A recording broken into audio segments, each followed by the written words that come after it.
समलैंगिक व्यक्तियों का ग्रुप था जिनको नारकोटिक्स की हैबिट थी, मतलब वो मादक पदार्थों का सेवन करते थे और उनमें जब कुछ रोग हो गए, न्यूमोनिया है, स्किन कैंसर है, जिसे हम कैपोसिस सार्कोमा भी बोलते हैं, ये रोग उनमें उत्पन्न हो गए।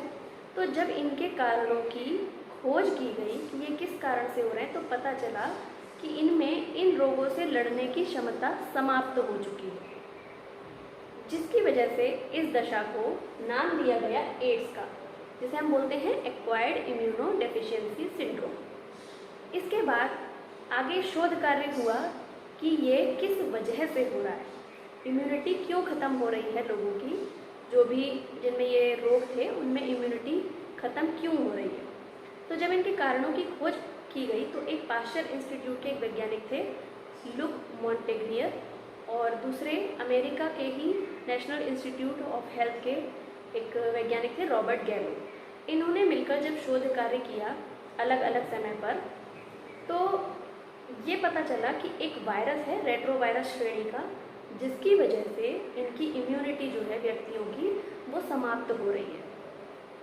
तो ICVN international committee of virus nomenclature, इसने नाम दिया उस वायरस को, रेट्रोवायरस को, HIV, human immuno deficiency virus.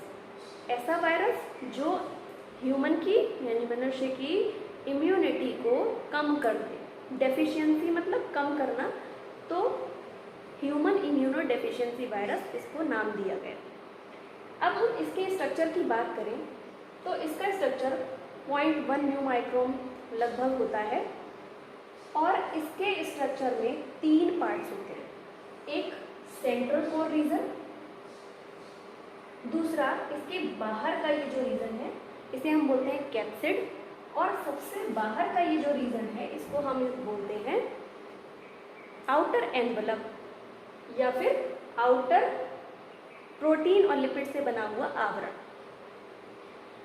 अब इसके अगर हम सेंट्रल कोर की बात करें, बीच के भाग की बात करें, तो इसके सेंट्रल कोर में सबसे पहले इसका जो सेंट्रल कोर होता है ये इसके अंदर जीनोम पाया जाता है।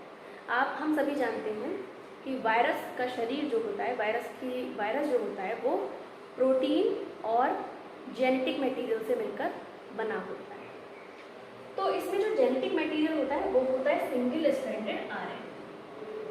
किसी भी जीव में, चाहे वायरस हो या कोई भी हो, उसमें जेनेटिक मटेरियल अवश्य पाया जाता है, जिसकी वजह से जो उसके लक्षण है वो एक पीढ़ी से दूसरी पीढ़ी में पहुंच सके।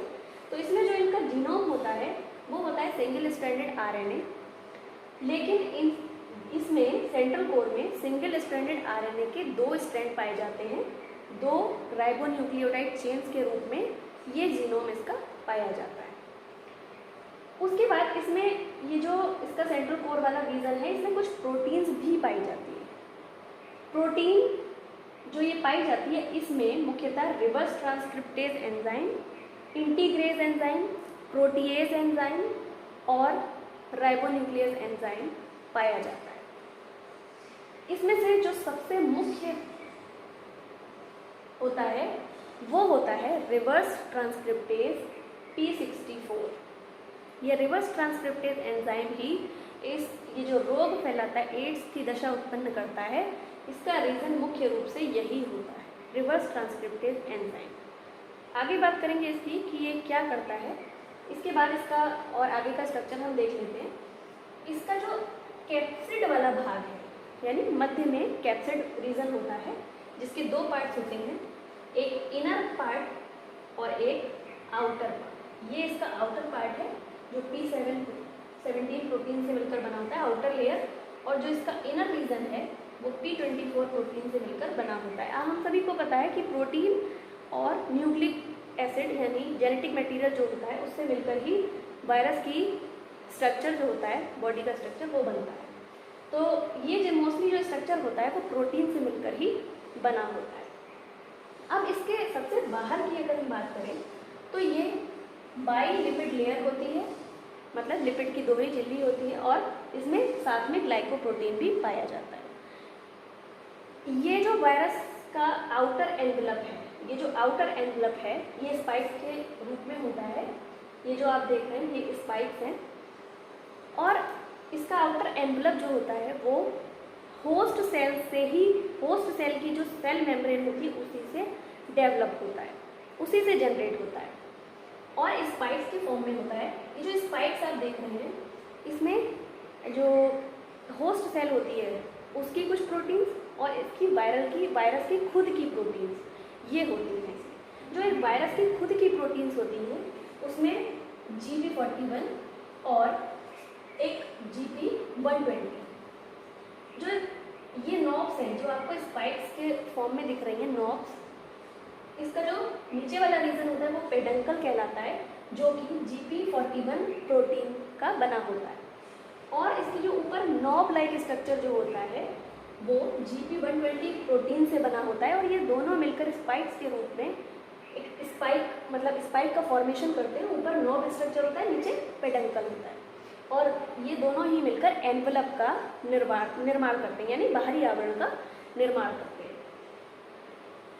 अब इसकी ये जो जनरेट होता है इसमें जो होस्ट सेल होती है उसका भी प्रोटीनेशियस पार्ट होता है, जो कि MHC की फॉर्म में होता है, यानी मेजर हिस्टोकम्पैटिबिलिटी कॉम्प्लेक्स क्लास 1 और मेजर हिस्टोकम्पैटिबिलिटी क्लास 2, ये दोनों होस्ट सेल की प्रोटीन्स होती हैं। अब जाहिर सी बात है कि मतलब हमें पता है कि जो वायरस का स्ट्रक्चर होता है वो प्रोटीन और जेनेटिक मटेरियल से मिलकर बना होता है। अब जैसे मैंने बताया यहाँ पर कि बाइलिपिड लेयर भी पाई जाती है, क्यों? क्योंकि ये होस्ट सेल से जनरेट हो रहा है, इसका जो आउटर एनवलप है ये होस्ट सेल से जनरेट हो रहा है। यहाँ पे लिखा है कि इसकी जो ENV, इसका मतलब है एनवलप का फॉर्मेशन हो रहा है इसमें। तो इस तरीके से ये जो वायरस है उसका स्ट्रक्चर था, और रिवर्स ट्रांसक्रिप्टेज एंजाइम ये मैंने बताया कि ये मुख्य रूप से भाग लेता है, क्यों? क्योंकि ये रिवर्स ट्रांसक्रिप्टेज एंजाइम ही वो एंजाइम है जो पहले रिवर्स ट्रांसक्रिप्शन कर देता है। क्या कर देता है? रिवर्स ट्रांसक्रिप्शन, मतलब DNA से RNA बनने की प्रोसेस सिंपली कहलाती है ट्रांसक्रिप्शन, जबकि ये क्या करता है? RNA से उल्टा DNA का फॉर्मेशन कर देता है, जिसकी वजह से DNA पहले सिंगल स्ट्रैंडेड बनता है, फिर डबल स्ट्रैंडेड बनता है, और जाकर होस्ट सेल के DNA में इंटीग्रेट हो जाता है। क्योंकि होस्ट सेल का जो DNA है वो डबल स्ट्रैंडेड है, तो उससे जुड़ने के लिए ये पहले खुद को डबल स्ट्रैंडेड बनाता है, और इसमें काम कौन करता है? Reverse transcriptase enzyme. तो ये ही वो रीज़न होता है जिसकी वजह से ये वायरस खुद की मल्टीपल कॉपीज़ बना के होस्ट सेल को इन्फेक्ट करता है, नष्ट करता है।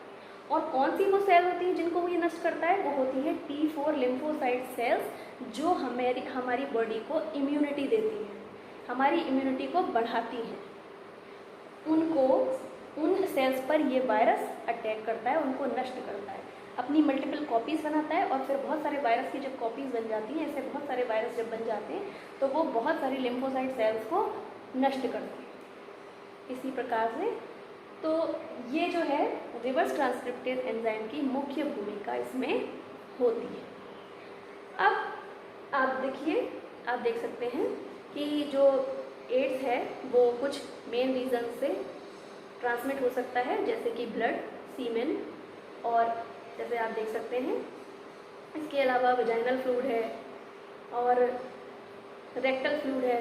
इन सब के थ्रू जो है वायरस ट्रांसमिट हो सकता है एक बॉडी से दूसरी बॉडी। और कुछ ऐसे रीज़न भी हैं जिसमें आप ये देख सकते हैं कि जिसकी वजह से ये जो वायरस है वो ट्रांसमिट नहीं हो सकता, जैसे टच है, साथ में खाना खाना है या कुछ शेयर करना है। इस तरीके से कोई भी वस्तु अगर आप शेयर कर रहे हैं तो इससे एड्स नहीं फैलता है। इसके अलावा आप देख सकते हैं कि कुछ सिम्टम्स हैं, जो एड्स के कुछ सिम्टम्स आप इसमें देख सकते हैं, जैसे कि फीवर आना, नाइट स्वेट, या फिर रैशेस होना, लिम्फ नोड में स्वेलिंग आना। इस तरीके से ये इसके कुछ सिम्टम्स हैं। और एक शॉर्ट में हम ये जानेंगे कि ये इसकी पैथोजेनेसिस कैसे होती है, ये इन सेल्स को, होस्ट सेल को किस तरीके से इन्फेक्ट करता है। तो इसमें आप देखते हैं, आइए इसको समझते हैं बहुत शॉर्ट में।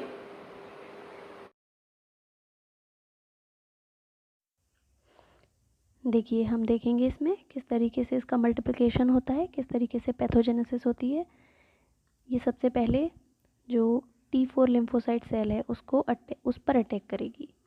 ये है GP120 प्रोटीन, ये है न्यूक्लियोकैप्सिड और बाकी RNA है इसके अंदर। ये वायरस है HIV। ये बाइंडिंग प्रोटीन, ये T4 लिम्फोसाइट सेल की बाइंडिंग प्रोटीन से जाकर अटैच होता है, इसीलिए स्पाइक्स जो होती हैं इन पर प्रोटीन होती है। इसीलिए ये मेनली T4 लिम्फोसाइट को ही अटैक करता है, क्योंकि इस पर बाइंडिंग प्रोटीन पाई जाती हैं इस वायरस के अटैच होने के लिए। इसके थ्रू ये अंदर चला जाता है, इसका जीनोम जो है RNA, और इसमें जो रिवर्स ट्रांसक्रिप्टेज एंजाइम पाया जा रहा है उसकी मदद से, ये देखिए RNA रिवर्स ट्रांसक्रिप्टेज एंजाइम से ये पहले DNA बनाएगा और DNA बनने के बाद ये डबल स्टैंडर्ड DNA बना लेगा, क्योंकि इसको अटैच होना है T4 लिम्फोसाइट की DNA में। ये केंद्रक है, केंद्रक के अंदर ये चला जाएगा और इंटीग्रेज प्रोटीन की हेल्प से ये अटैच हो जाएगा इंटीग्रेज एंजाइम के थ्रू। उसके बाद ये वायरल RNA बना के निकलेगा बाहर और प्रोटीन का फॉर्मेशन करेगा, वायरल प्रोटीन का फॉर्मेशन। ठीक है, इस तरीके से ये वायरल प्रोटीन बनने लगेगी। RNA और प्रोटीन बनने के बाद इससे नए वायरस का फॉर्मेशन होने लगेगा। ये देखिए वायरल प्रोटीन बन गई। अब वायरल प्रोटीन इस लिम्फोसाइट सेल की प्रोटीन से मिक्स होके नया वायरस फॉर्म कर लेगी। ये नया वायरस बन गए। इसी तरीके से ये नए वायरस बनते रहते हैं। इसके बाद देखिए, ये देखिए म्यूटेटेड प्रोटीन बन गई, म्यूटेटेड वायरल प्रोटीन बन गई GP120, जिसके थ्रू निर्माण होगा किसका, वायरस की प्रोटीन का, आउटर एनवेलप का। ये नए नए वायरस बनते रहते हैं। अब ये वायरस जाके दूसरी T4 लिम्फोसाइट सेल को इन्फेक्ट करेंगी, उनसे अटैच होगी और फिर से ये अंदर जाकर वही प्रोसेस रिपीट करेंगी और अपना नए नए वायरस का फॉर्मेशन करेंगी। ये करेंगे इस तरीके से। ये देखिए ये नए वायरस बनने लगे। अब ये नई T4 लिम्फोसाइट को अटैक करेंगी।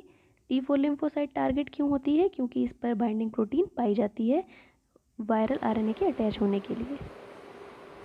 तो इस प्रकार से आपने DNA के स्ट्रक्चर को समझा। आई होप आप लोगों को ये टॉपिक क्लियर हुआ होगा। Thank you so much.